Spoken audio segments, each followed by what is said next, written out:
आणि भंडाऱ्यामधल्या साकोलीमध्ये भाजपचं वर्चस्व असल्याचं चित्र नगरपंचायतींच्या निवडणुकांमध्ये पाहायला मिळतंय। साकोलीमध्ये भाजपला 9 जागी विजय मिळवता आलेला आहे। इथे एकूण 17 जागा आहेत आणि तब्बल 9 जागा जिंकत भाजपनं आपली सत्ता स्थापन केली आहे। मात्र नगराध्यक्ष पदाच्या निवडणुकीचा निकाल अजूनही बाकी आहे। सत्ता मात्र भाजपच्या हाती गेलेली आहे आणि आता नगराध्यक्ष कुठल्या पक्षाचा होतो याकडे लक्ष असेल। काँग्रेसची घौडदौड अनेक पालिकांमध्ये पाहायला मिळते। भंडाऱ्यातल्या साकोलीमध्ये भाजपनं मात्र वर्चस्व मिळवलेलं आहे। नगराध्यक्ष पदाची जागा अजून कुणाच्या पारड्यात पडली हे निश्चित नसलं तरी सुद्धा 17 पैकी 9 जागा जिंकत भाजप आघाडीवर आहे, सत्तेत आहे। हरीश मोडघरे आपल्या सोबत आहेत। हरीश, काय माहिती?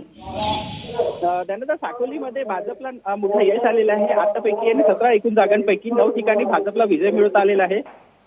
त्याचप्रमाणे नगराध्यक्षाच्या रंगतीमध्येही भाजपचा उमेदवार समोर आहे।